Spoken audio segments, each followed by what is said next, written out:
قناة أبشر أيها التائب تقدم.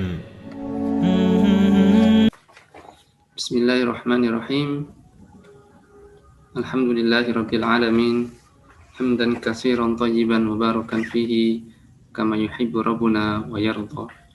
أشهد أن لا إله إلا الله وحده لا شريك له، وأشهد أن نبينا محمد صلى الله عليه وسلم وعلى آله وأصحابه ومن اهتدى بسنته إلى يوم الدين، أما بعد.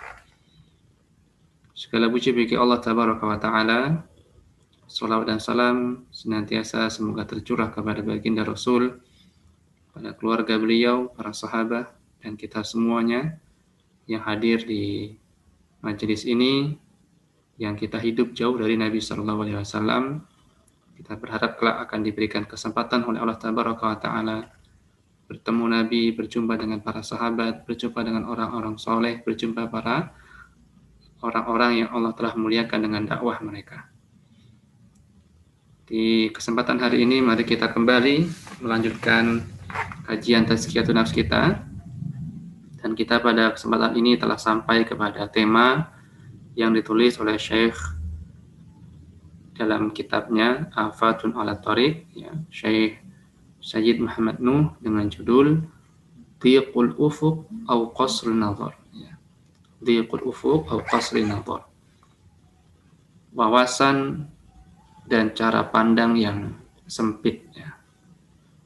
Baik, kita akan melalui kajian ini dalam 5 tema. Yang pertama, kita akan membahas tentang definisi dhiqul ufuq itu apa, au qasrun nadhar itu apa, kemudian sebab-sebab munculnya dhiqul ufuq au qasrun nadhar, kemudian fenomena-fenomena yang tampak yang bisa kita lihat dari sikap ini.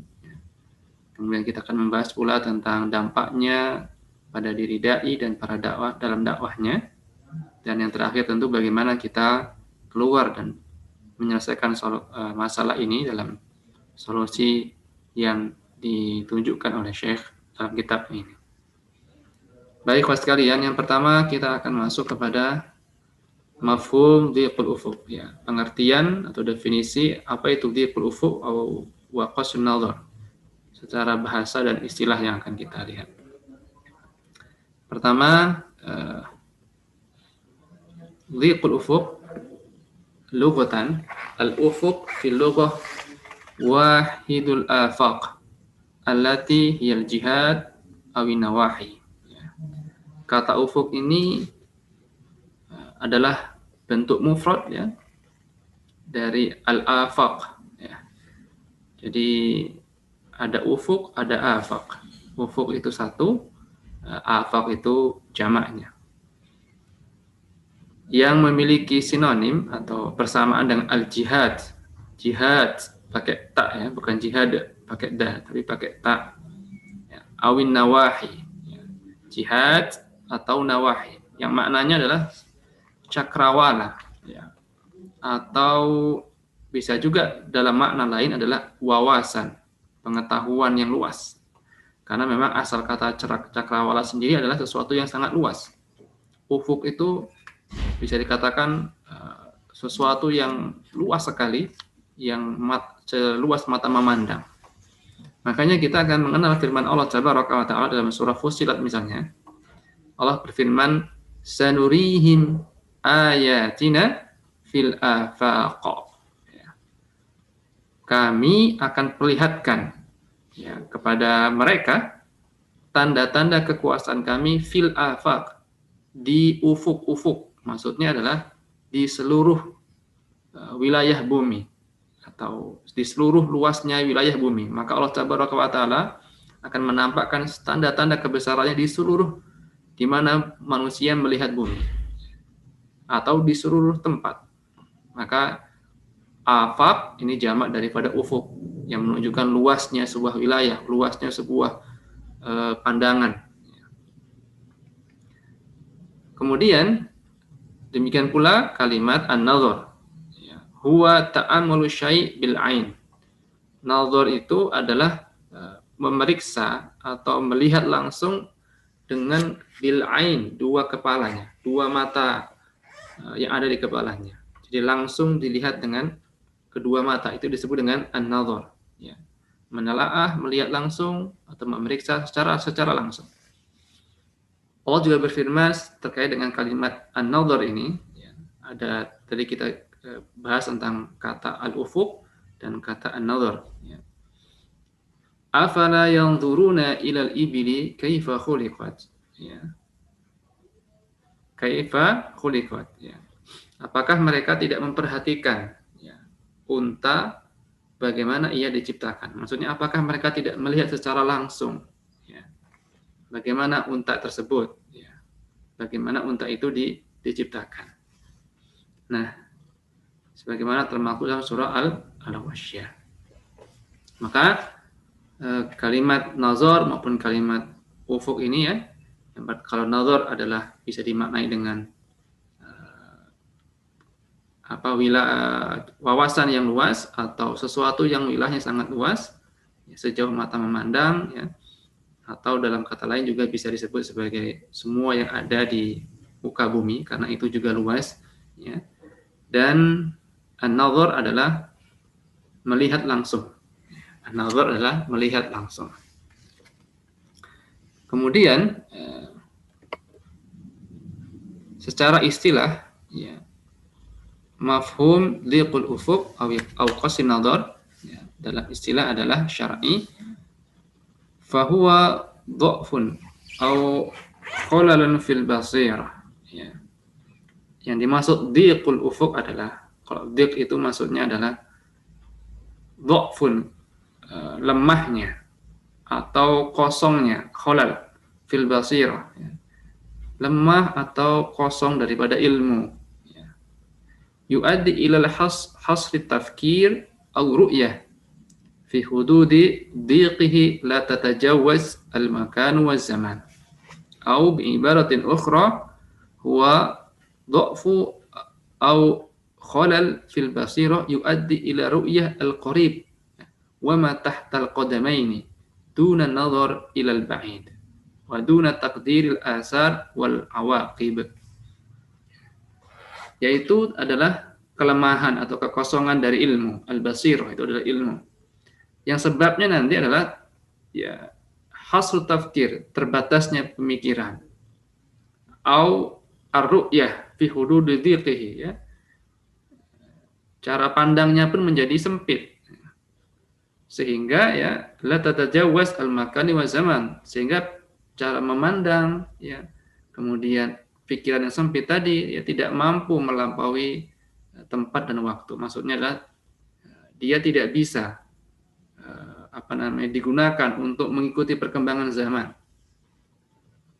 Au bi ibaratin ukhra, atau dalam ibarat yang lain adalah, dalam bentuk yang lain adalah kelemahan atau kekosongan, dha'fu au khalal fil basirah, kelemahan atau kekosongan dalam ilmu yang menyebabkan melihat sesuatu hanya terbatas, ya, mah tahtal ru'yatul qarib, hanya yang dekat-dekat saja. Dia tidak bisa melihat dengan masa depan yang jauh. Dia tidak bisa melihat sesuatu yang jauh di depannya.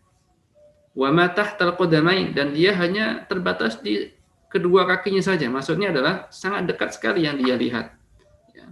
Dia hanya memikirkan wawasannya itu dangkal sekali. Duna nazar ilal ba'id wa duna taqdiril asar wal awaqib, ya. Sementara dia tidak melihat sesuatu yang jauh, ya, dan tidak melihat akibat-akibat yang akan terjadi pada masa depan, ya. Sebagaimana Allah Tabaraka wa Ta'ala berfirman, afalam yasiru fil ard fatakuna lahum qulubun yaqiluna biha aw adhanun yasma'una biha fa innaha la ta'mal absar walakin ta'mal qulub allati fis sudur.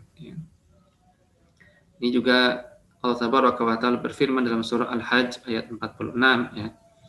Maka apakah mereka tidak berjalan di muka bumi, lalu mereka mempunyai hati yang dengannya mereka dapat memahami, atau mempunyai telinga yang dengannya mereka dapat mendengar? Karena sesungguhnya bukanlah mata itu yang buta, tetapi hatinya yang buta, yang terletak di dalam dada mereka. Maka ini adalah ayat yang menyindir orang-orang yang tidak menggunakan hatinya, tidak menggunakan akalnya, tidak menggunakan pendengarannya, tidak menggunakan matanya untuk memeriksa, melihat, menelaah, ya, sehingga dia seharusnya bisa berjalan dalam kehidupan ini sampai di masa-masa yang mendatang, mampu berjalan dengan hambatan-hambatan zaman yang ada, sehingga dia bisa menyelesaikan beragam persoalan yang ada. Demikian pula, baik yang kedua adalah tentang asbab dhiqul ufuq au qasir nadhar. Bagaimana kita menjelaskan tentang sebab-sebab timbulnya pandangan atau wawasan yang sempit, ya, wawasan atau pandangan yang sempit ini. Ada sebabnya itu, Syekh menyebutkan ada 9 sebab, ya. Baik, kita mulai dari yang pertama, nasya'atul ula, ya. Nasya'ah al-ula, yaitu latar belakang kehidupan awalnya, ya, perkembangan di awalnya. Jadi orang yang dibesarkan dalam lingkungan yang kurang memperhatikan potensi, ya, kurang memperhatikan bakat alamiahnya, pada umumnya cenderung sangat terbatas pola pikirnya. Dia akan terbatas wawasannya. Maka saat dia dewasa, ya, dia akan terbatas pula perkembangan wawasannya, ya, karena tidak dididik dengan baik. Ini yang pertama. Kedua, suhbatun nafar min dil ufuqi ad-dhiqi wan nadhari al-qasir. Ya, dia memang persahabatannya, ya, selalu dengan orang-orang yang seperti ini, orang-orang yang jumud, orang-orang yang tidak mau berkembang, orang-orang yang tidak banyak wawasannya, sehingga pun dia terkotak dalam lingkungan itu, tidak bisa keluar, dan dia merasa nyaman di situ. Dan ini juga akan menyebabkan seseorang memiliki cara pandang atau model berpikir seperti itu. Kemudian an-nuzu', ya, awil uzlah,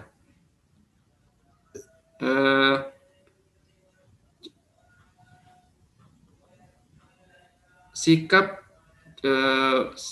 untuk lari, ya, atau sukanya itu menyendiri, sukanya uzlah atau menyendiri. Al-inziwa awil uzlah. Jadi dia sukanya menyendiri, tidak suka berinteraksi dengan banyak orang, ya. Suka mengisolasi diri, meskipun bukan pandemi, ya, tapi dia tetap lebih cenderung tertutup, ya, tidak mau berinteraksi dengan banyak orang. Ya, ini juga menyebabkan orang akan tidak memiliki wawasan yang luas. Cara pandangnya pun akan menjadi lebih sempit, ya, karena memang kesendiriannya dalam uzlah itu menyebabkan dirinya tidak mendapatkan banyak informasi. Uzlah ini dibolehkan dalam waktu-waktu tertentu, dalam kondisi-kondisi tertentu, bukan sebagai kebiasaan. Yang keempat adalah adamul fahmi li dauri aw li risalatil insan fil ard. Tidak memahami atau kurang memahami peran, ya, bagaimana peran manusia, peran diutusnya manusia di muka bumi ini, peran ditunjuknya manusia untuk mengemban risalah di muka bumi ini. Ya, dia tidak memiliki pemahaman bahwasanya manusia itu kalau diciptakan punya peran yang sangat besar. Dia tidak diciptakan dalam kondisi yang sepele. Dia berfaham, ya, bahwa manusia itu mungkin ya hanya sebatas diciptakan, hidup, makan, itu saja. Tapi tidak seperti itu sesungguhnya. Tugas dan amanah sangat besar. Potensinya juga begitu besar untuk merubah keadaan, merubah dunia, merubah kondisi. Allah berikan banyak peran bagi dirinya yang itu kalau tidak difahami dengan baik, orang juga akan malas untuk berkembang.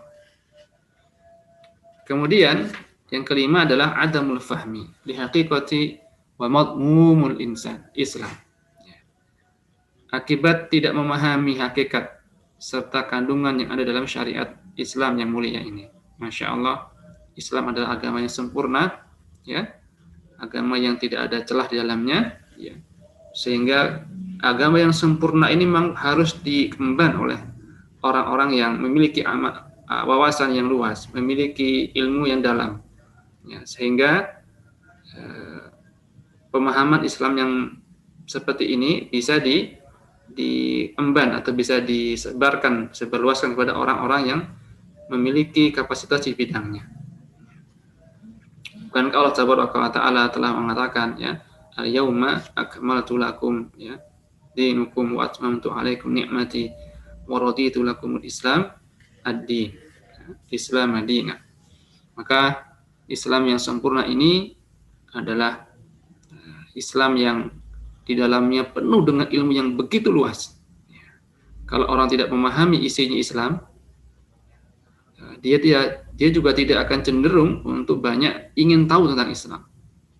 Tapi kalau orang sudah banyak mempelajari tentang Islam, ya, semakin didalami makin luas ilmunya, demikian pula syariatnya begitu luas sekali dan siap digunakan untuk menghadapi perubahan-perubahan zaman. Tidak mungkin itu diemban oleh orang-orang yang memiliki wawasan yang sempit. Maka orang yang tidak memiliki pemahaman yang benar kepada isi ajaran Islam, dia bisa menyebabkan lahirnya sikap, wawasan, dan cara pandang yang sempit dalam kehidupannya. Yang keenam adalah adamul ilmam biwaqi'il a'da wa uslubihim fil amal. Ya.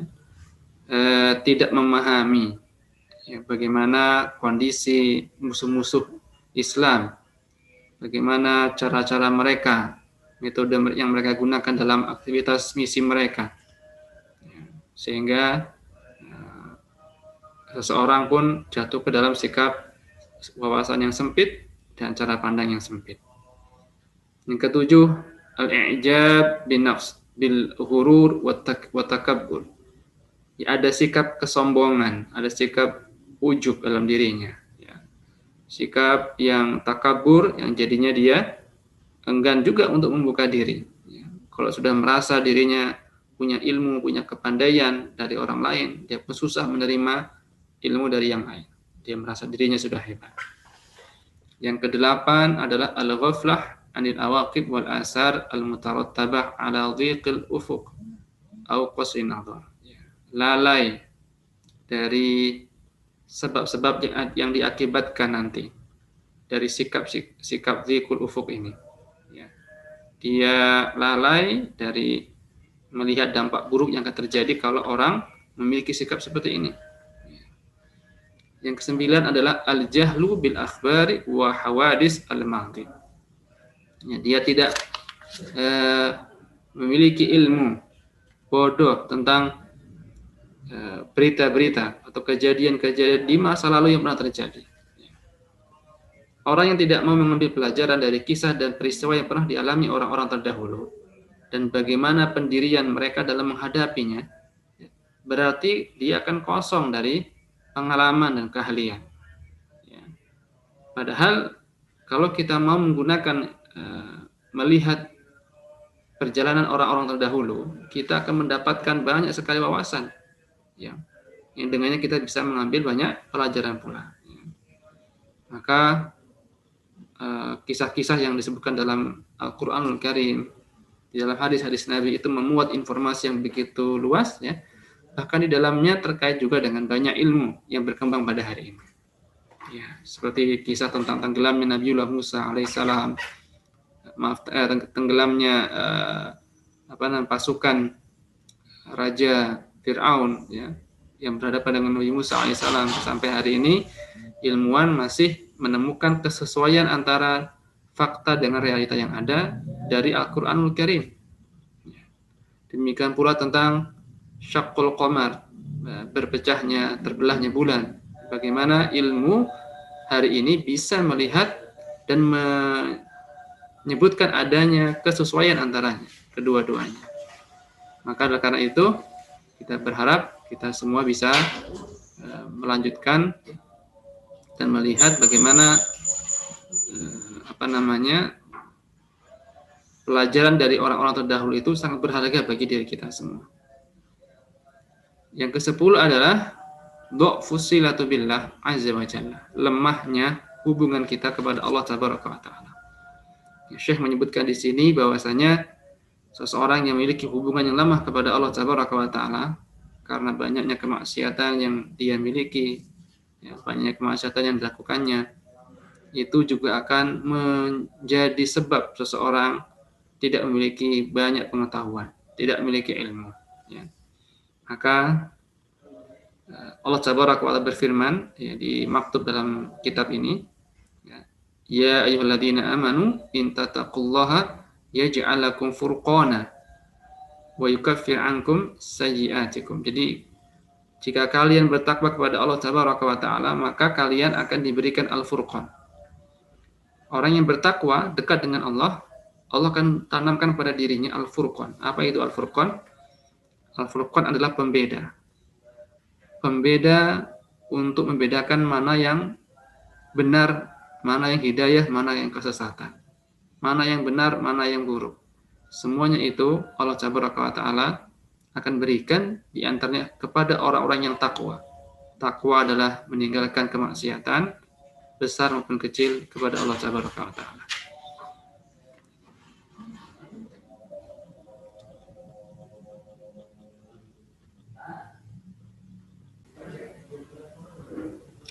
Baik, Bapak sekalian, selanjutnya adalah tentang madzahir ya. Sebentar.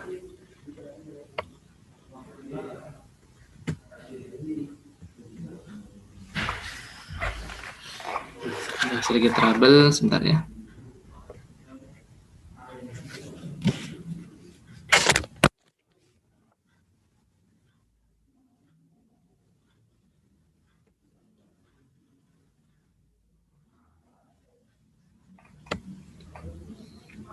Ya.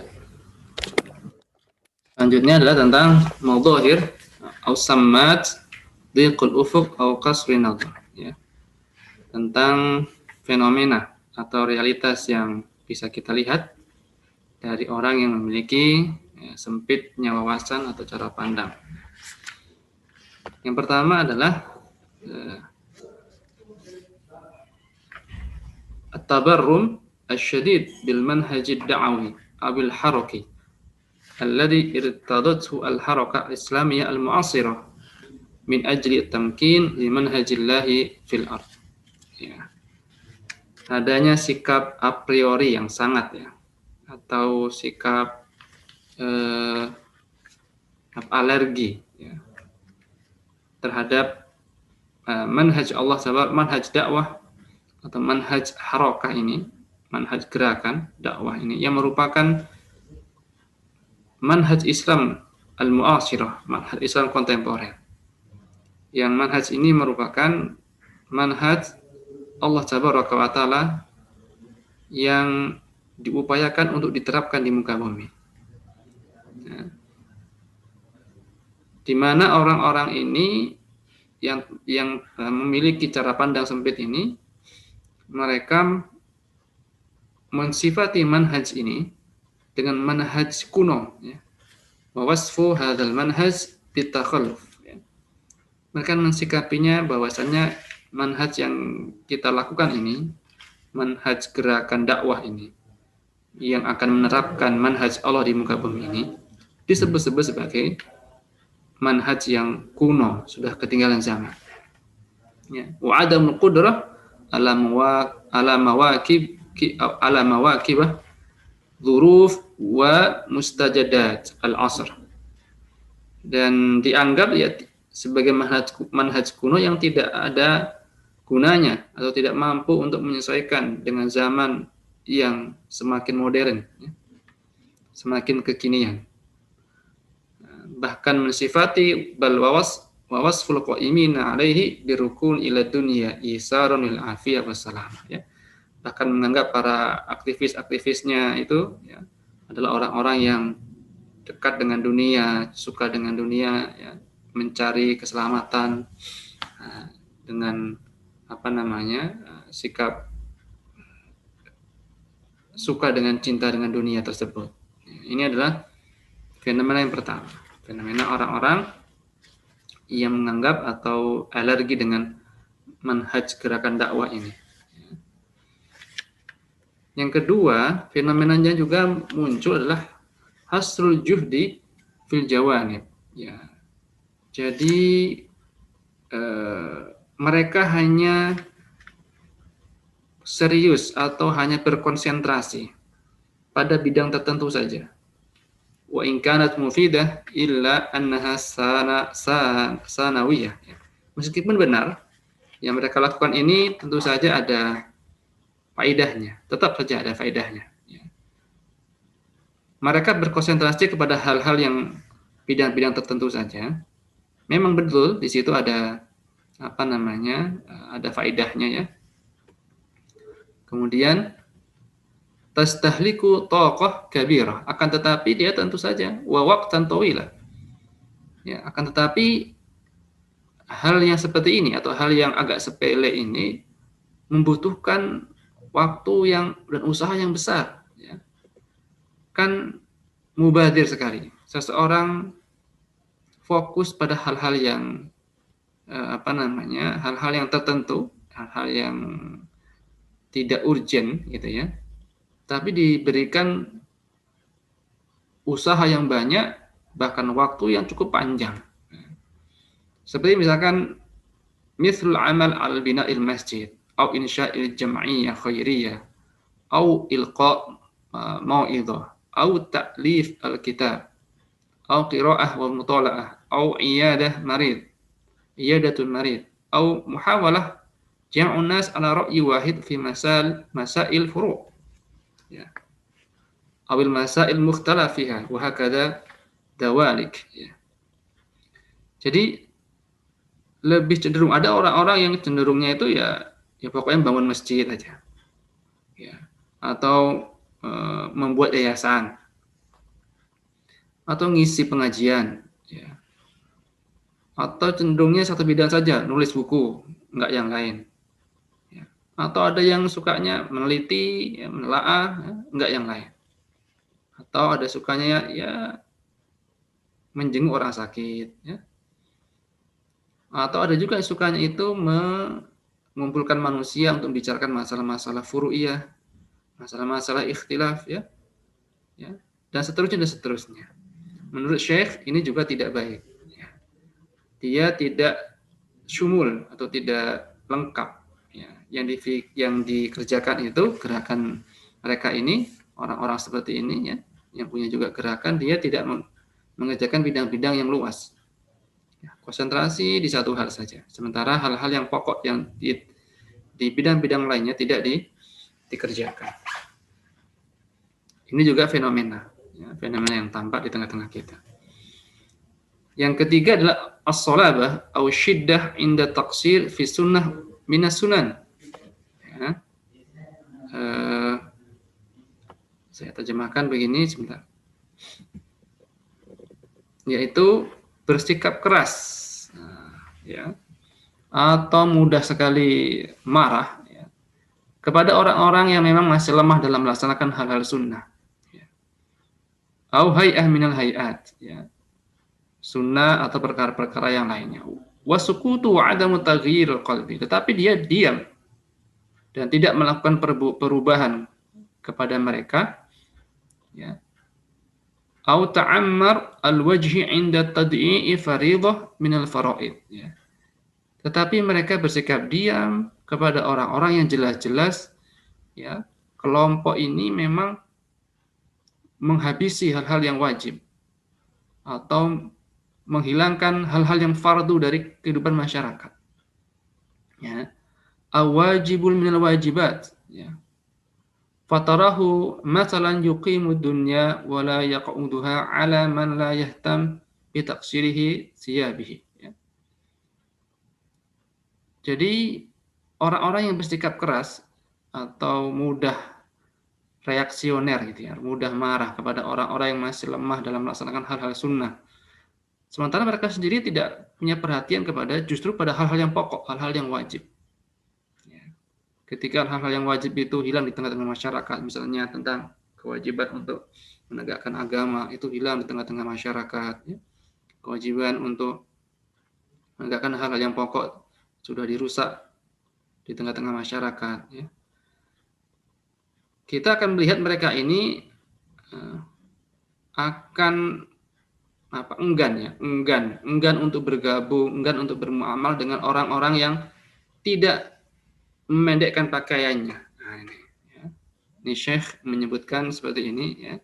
Atau aula yuhafid ala siwak, atau dia tidak menjaga bersiwak. Tidak bersiwak dengan kayu siwak ya. Aula yalbisu sa'ah fil yadil al-yumna, atau orang-orang yang tidak menggunakan jam tangannya di sebelah kanannya. Ini adalah sebuah fenomena ya. Ada orang yang tidak mau berinteraksi dengan orang yang masih misalkan masih tidak mau memendekkan celana atau pakaiannya ya dari mata kaki ya, masih isbal ya, atau belum kenal dengan siwak, sunnah dalam bersiwak, atau dia tidak menggunakan jam tangan di sebelah kanannya karena beranggapan jam tangan itu wajib di sebelah kanan ya. Tetapi di saat yang sama juga wala tataharrak fihi sya'rah indama yara hukmullahi mu'attilan fil ardh. Tetapi juga aneh, mereka sibuknya kepada masalah-masalah furu'iyah tadi, tetapi ketika melihat hukum-hukum Allah di muka bumi dihilangkan, ada gerakan-gerakan untuk melemahkan syariat di muka bumi ini ya, di suatu negara, mereka tidak mau berbicara, mereka tidak mau bergerak. Bahkan ketika ahlul batil yasudduna an sabilillah wa yasummuna awliya Allah su'ul adzab ya. Ketika para ahli-ahli kebatilan ya, mereka menghalang-halangi daripada jalan-jalan Allah, menghalangi orang-orang yang berdakwah, menghalangi orang-orang yang menegakkan syariat Allah, hendak menegakkan syariatnya, bahkan mereka mensemati, mereka menyakiti para penolong-penolong agama Allah ini dengan cara yang keras ya. Mereka diam, tidak mau memberikan pertolongan dengan komentar-komentarnya, tidak mau menunjukkan solidaritasnya, tetapi mereka di saat yang sama mereka sibuk dengan perkara-perkara yang itu adalah sunnah. Jadi ini adalah cara pandang yang tidak tepat. Ya. Yang pokok yang besar ditinggalkan, tetapi sibuk kepada yang kecil. Ini juga perkara yang tidak boleh terjadi. Harusnya kedua-duanya diurus. Ya. Bahkan terlebih dahulu ya, memang persoalan-persoalan yang sifatnya pokok itu lebih diutamakan. Bukan berarti tentu kita tidak membicarakan hal-hal yang kecil atau hal-hal yang furu. Ya. Hal-hal yang furu ini bukan kecil, tapi hal-hal yang furu ini adalah bukan kita tinggalkan, tapi harus ada prioritas, atau dalam istilah fikih adalah fikih aulia. Ya. Nabi SAW juga melakukan hal tersebut. Nanti kita akan sebutkan beberapa kondisinya. Ya, misalkan sebagaimana Nabi SAW memprioritaskan terlebih dahulu untuk menanamkan akidah kepada umat, ya. Kemudian menegakkan syariat Allah di muka bumi ini. Ketika masa di Madinah dan Makkiyah dan Madinah, beliau melakukan tahapan-tahapan dengan tepat, ya. Sehingga upaya beliau dalam membangun negara terjadi. Sekarang ada orang yang begitu alergi ketika ada orang-orang yang ingin memperjuangkan Islam dalam konteks kenegaraan, memperjuangkan Islam dalam konteks sistem pemerintahan. Mereka menyebutnya sebagai kelompok-kelompok radikal, kelompok-kelompok yang ingin menegakkan syariat Islam, disebut sebagai kelompok yang tadi, ya, jumud, ya, kelompok yang sudah kusam, ya, kuno. Ini diantara daripada tantangan atau fenomena yang ada. Juga fenomena yang lainnya adalah ilajul mushkilat allati ta'ani minha al-ummah al-islamiyah bi tariq ta'ati al-mushkilat, ta'ati al-maskanat dunal bahas an asli dawa wa sababul illah. Cara mengatasi persoalan umat ini, mereka ini, orang-orang yang berpandangan sempit ini, cara mengatasi persoalan umat itu dia dengan cara, ya, inginnya tuh ya dihancurkan tempat-tempatnya. Pokoknya orang yang dianggap sebagai sumber masalah, disitulah dia harus dihancurkan, ya. Tanpa melihat asal penyakitnya itu apa yang terjadi. Ya. ثم اجتثاث هذا الأصل أو هذا السبب من الجذور. فمثلا نسمع ونرى علاج مشكلة الحانات والبارات ومراكز الفيديو الداعرة إنما يكون بالتقصير وإشعال الحرائق. Seperti misalkan mereka menghancurkan tempat-tempat lokalisasi pelacuran, ya, penjualan video-video porno, ya, dengan cara membakarnya, membakar tempat-tempat tersebut, merazia, kemudian membakar. Padahal penawarnya lebih baik ya dilakukan itu adalah wahiqatul ilaj yajibu ayyan sarifu ila ijadi sultan alladhi yuqimu syara'illah yuqimu ya syara'illahi fil ard. Fa innallaha yas'u bi sultan ma la yas'u bil Qur'an. Padahal cara untuk menghilangkannya adalah bukan dengan cara dibakar, bukan cara dengan dihancurkan. Tapi bagaimana kita menegakkan pemerintahan ini dengan syariat Allah Tabaraka wa Ta'ala. Kalau sudah tegakkan dengan syariat, maka masing-masing individu tidak akan melakukan tindakan masing-masing. Ya. Maka yang akan melakukannya adalah sultan atau penguasa yang menegakkan syariat Allah. Itu akan selesai. Ya. Sebagaimana sebuah asar yang mengatakan fa innallaha yaz'u bisultan ma lam yaz'u bil Qur'an. Ini ya. Nah, ini adalah sebuah asar. Ya. Sesungguhnya Allah mencegah dengan penguasa apa-apa yang tidak bisa dicegah dengan Al-Quran. Ya. Ini pernah ditanyakan oleh Syekh bin Baz tentang frase ini, tentang istilah tentang perkataan ini. Dari mana perkataan ini datang? Innallaha la yaz'u bisultan ma lam yaz'u bil Qur'an. Atau innallaha la yaz'u bisultan ma lam yaz'a bil Qur'an. Ya. Sesungguhnya Allah Tabaraka wa Ta'ala sungguh akan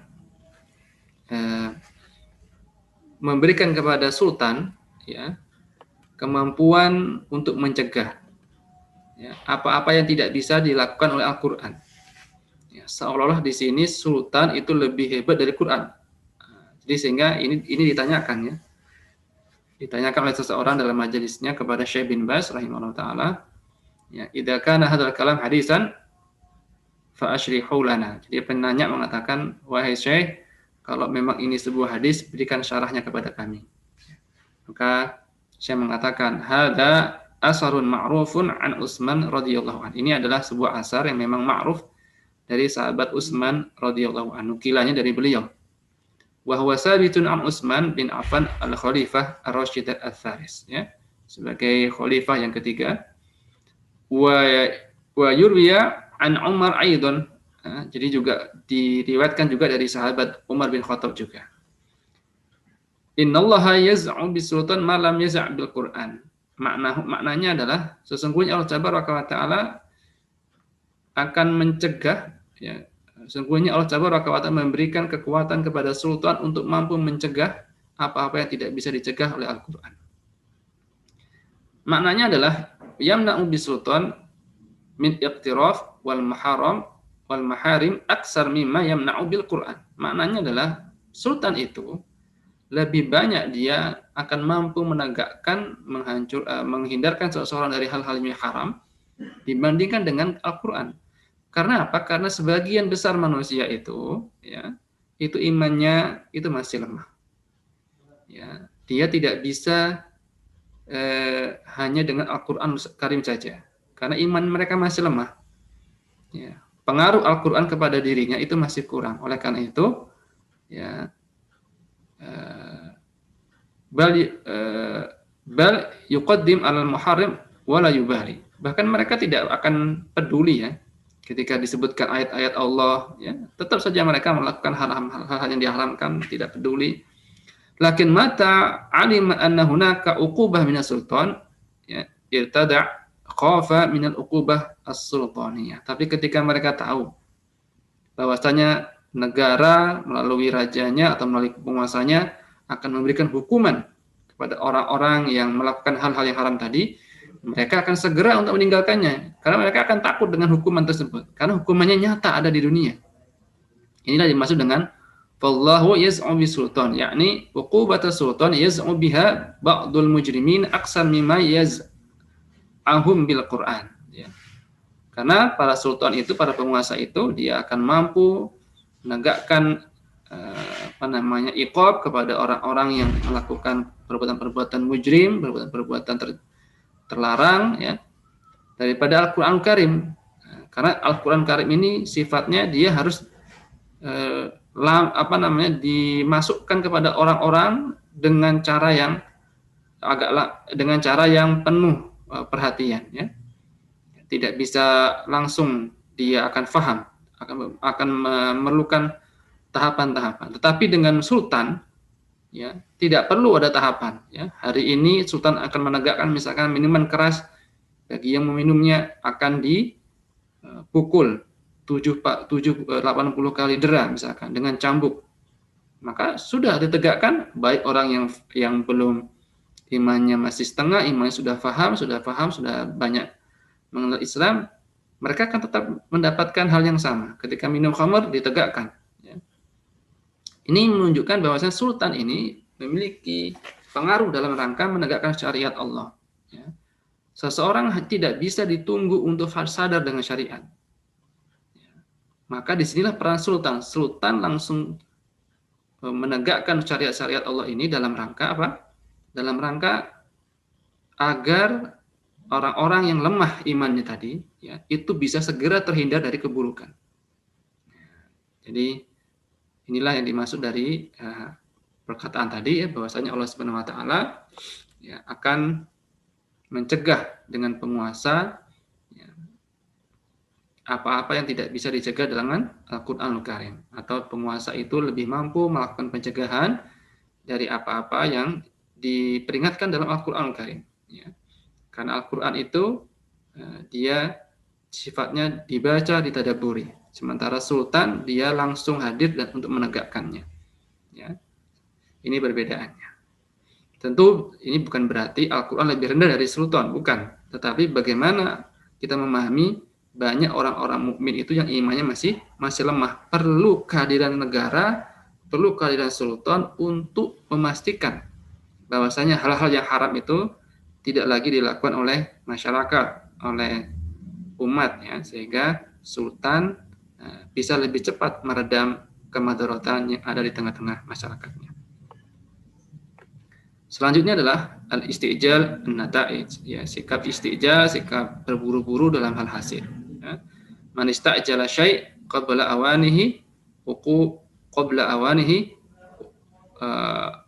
auqib bi hurmanihi. Uqib bihurmani, orang yang terburu-buru untuk memperoleh sesuatu sebelum waktunya, maka ia justru tidak akan pernah mendapatkannya. Ini sikap istijal. Orang-orang istijal ini contoh daripada orang-orang yang wawasan sempit, ya. Orang-orang yang suka pendek cara pandangnya, dia seringkali atau dia akan tampak sikap istijal dalam dirinya. Baik, para masih Allah muliakan, kita pending dulu sebentar. Kita akan memasuki kembali pembahasan berikutnya setelah ini. Barakallahu fikum. Assalamualaikum warahmatullahi wabarakatuh.